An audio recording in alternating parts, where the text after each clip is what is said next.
بسم اللہ الرحمن الرحیم۔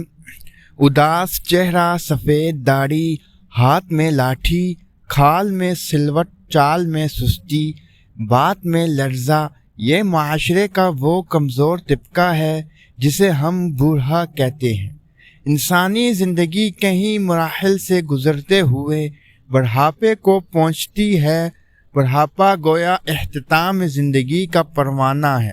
اختتامی مراحل ہنسی خوشی پورے ہوں تو اس سے دلی تسلی بھی ہوتی ہے، رہن سہن میں دشواری بھی نہیں، لیکن آج جو صورتحال سن رسیدہ افراد کے ساتھ روا رکھی گئی ہے، اس سے عمر رسیدہ افراد کی پریشانی میں اور بھی اضافہ ہو گیا ہے۔ حالانکہ والد نے بچے کی پرورش اس امید پر کی تھی کہ وہ بڑھاپے میں سہارا بنے گا، بجائے اس کے کہ یہ لڑکا بوڑھے باپ کو سہارا دیتا کمر کو بھی توڑ دیتا ہے۔ ایک جانب معاشرہ کی یہ صورتحال ہے، دوسری جانب نبی اکرم صلی اللہ علیہ وسلم کا اسوہ کہ آپ صلی اللہ علیہ وسلم نے بوڑھوں کے ساتھ، کمزوروں کے ساتھ، ضعیفوں کے ساتھ بہت ہی زیادہ حسن سلوک کا مظاہرہ کیا۔ جہاں آپ صلی اللہ علیہ وسلم نے اپنی تعلیمات کے ذریعے عمر رسیدہ افراد کی قدر دانی کی تعلیم دی، وہیں آپ صلی اللہ علیہ وسلم نے اپنے عمل کے ذریعے قدردانی کا ثبوت بھی مہیا فرمایا۔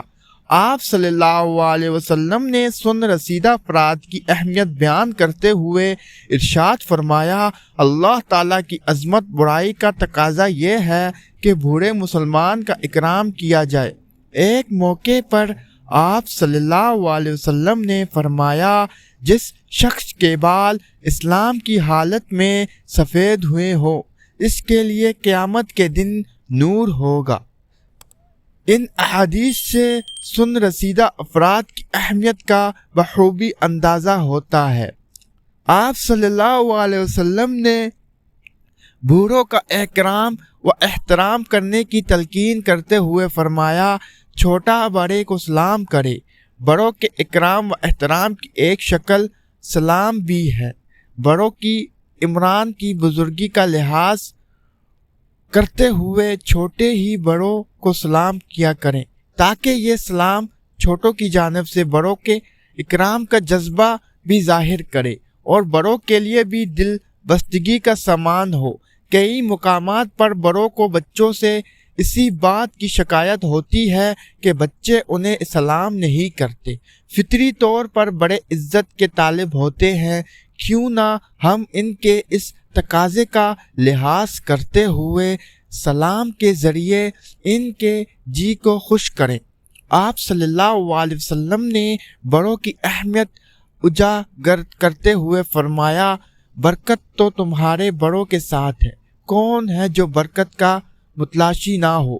کون ہے جو برکت کا طلبگار نہ ہو؟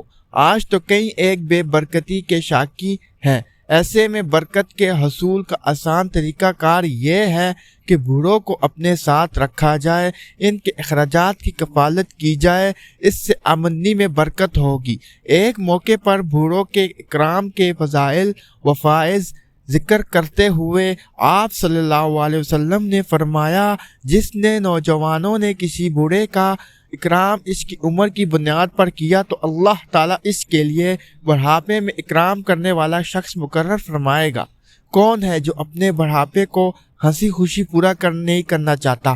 کون ہے جو بڑھاپے میں خدمت گزاروں سے کتراتا ہے؟ کون ہے جو بڑھاپے میں آرام و سکون نہیں چاہتا؟ ان سب کے لیے آپ صلی اللہ علیہ وسلم نے ایک آسان نسخہ عنایت فرمایا کہ اپنے بوڑھوں کا اکرام کرو، تمہیں بڑھاپے میں خدمتگار مل جائیں گے۔ العرض مختلف مواقع پر مختلف انداز سے آپ صلی اللہ علیہ وسلم نے بوڑھوں کی اہمیت و عظمت کو واضح کیا اور امت کے ان پر توجہ کی تعلیم دی۔ یہ آپ صلی اللہ علیہ وسلم کے کریمانہ اخلاق ہے کہ امت کے ہر کمزور طبقے پر بذات خود بھی رحم و کرم کا معاملہ کیا، اوروں کو بھی رحم و کرم سے پیش آنے کی تلقین کی۔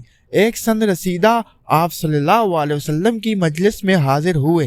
آنے والے کے لیے لوگوں نے مجلس میں گنجائش نہ پیدا کی۔ آپ صلی اللہ علیہ وسلم نے اس صورتحال کو دیکھ کر صحابہ کرام سے مخاطب ہو کر فرمایا، جو شخص چھوٹوں پر شفقت نہ کرے، بڑوں کی عزت نہ کرے، وہ ہم میں سے نہیں۔ یعنی ایک مسلمان میں جو صفات ہونی چاہیے ان میں سے ایک بڑوں کا اکرام بھی ہے۔ اگر کوئی اس وصف سے متصف نہیں تو گویا وہ ایک اہم مسلمانی صفت سے محروم ہے۔ اگر کوئی اس اہم اسلامی صفت کا واسطگار ہے تو اسے بڑوں کے اکرام میں بڑھ چڑھ کر حصہ لینا چاہیے۔ فتح مکہ کے بعد جو حیرت انگیز واقعات رونما ہوئے، ان میں ایک اہم واقعہ حضرت ابوبکر صدیق رضی اللہ تعالی عنہ کے بوڑھے والد کا بھی پیش آیا۔ لوگوں نے آپ صلی اللہ علیہ وسلم کے دست حق پر اسلام قبول کرنے کے لیے انہیں آپ صلی اللہ علیہ وسلم کی مجلس میں حاضر کیا۔ آپ صلی اللہ علیہ وسلم نے ان کے بڑھاپے کو دیکھتے ہوئے فرمایا، ان کو گھر ہی میں کیوں نہ چھوڑا، میں خود ان کے گھر پہنچ جاتا۔ مستدرک حاکم۔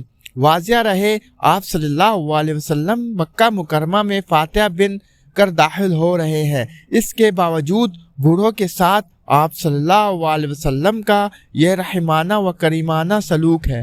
یہ عمر رسیدہ افراد کی عملی قدردانی ہے جس کا آپ صلی اللہ علیہ وسلم ثبوت فراہم کر رہے ہیں۔ آپ صلی اللہ علیہ وسلم نے ان کی تعظیم کرتے ہوئے یہ تصور نہ کیا کہ ابو قحافہ کے ایک طویل عرصے تک کفر کی حالت میں رہے، اب کفر مغلوب ہوا تو وہ مسلمان ہو رہے ہیں۔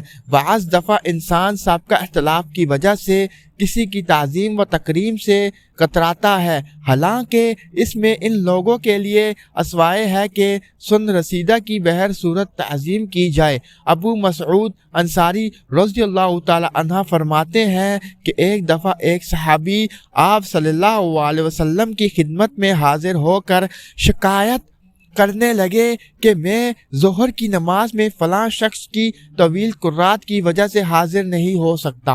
ابو مسعود رضی اللہ تعالی عنہ کہتے ہیں کہ میں نے اس موقع پر آپ صلی اللہ علیہ وسلم کو جس غضبناک کیفیت میں دیکھا اس سے پہلے کبھی نہ دیکھا تھا۔ پھر آپ صلی اللہ علیہ وسلم نے صحابہ کرام سے مخاطب ہو کر ارشاد فرمایا، نمازیوں میں نماز سے نفرت مت پیدا کرو، لہٰذا جو بھی شخص امامت کرے وہ ہلکی نماز پڑھایا کرے، کیونکہ اس میں کمزور بھی ہے، بوڑھے بھی ہیں، ضرورت مند بھی ہیں۔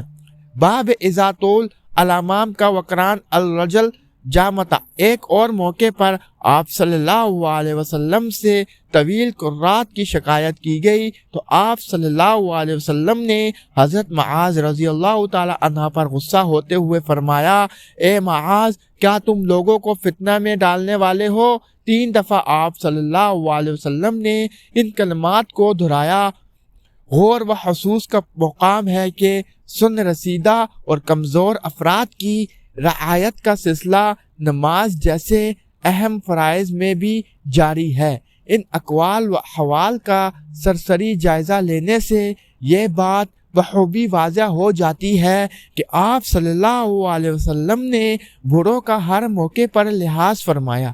کسی بھی بوڑھے کا اکرام آپ صلی اللہ علیہ وسلم نے انسانیت کی بنیاد پر کیا۔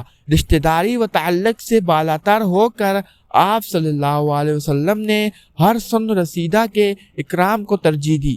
آج ضرورت اس بات کی ہے کہ انسانیت کے اس سطح رسیدہ طبقے کے ساتھ احترام و اکرام کا معاملہ کیا جائے، ان کے حقوق جان کر پورے کرنے کی کوشش کریں، کسی چیز کے ذریعے بڑھاپے میں انہیں تکلیف نہ دیں، بعض دفعہ بوڑھوں سے ہونے والے خطاؤں سے نظر انداز کریں۔ حضرت ابو ہریرہ رضی اللہ تعالی عنہ نے روایت کی کہ اللہ کے رسول صلی اللہ علیہ وسلم نے فرمایا، وہ شخص مٹی میں مل جائے، وہ شخص مٹی میں مل جائے۔ لوگوں نے پوچھا، کون یا رسول اللہ صلی اللہ علیہ وسلم؟ آپ صلی اللہ علیہ وسلم نے فرمایا، وہ شخص جو والدین میں سے کسی ایک یا دونوں کی ضعیف الامری کو پائے اور جنت میں داخل نہ ہو۔ اللہ تعالی ہمیں اپنے والدین کی خدمت ان کی دلجوئی اور حقوق ادا کرنے کی توفیق عطا فرمائے، اور جن کے ماں باپ اس دنیا میں نہیں رہے ان کو جنت الفردوس میں اعلیٰ مقام عطا فرمائے، آمین یا رب العالمین۔ امید کرتا ہوں کہ آج کی ویڈیو آپ کو پسند آئی ہوگی۔ مزید ایسی ویڈیوز دیکھنے کے لیے ہمارا چینل سبسکرائب کریں۔ شکریہ۔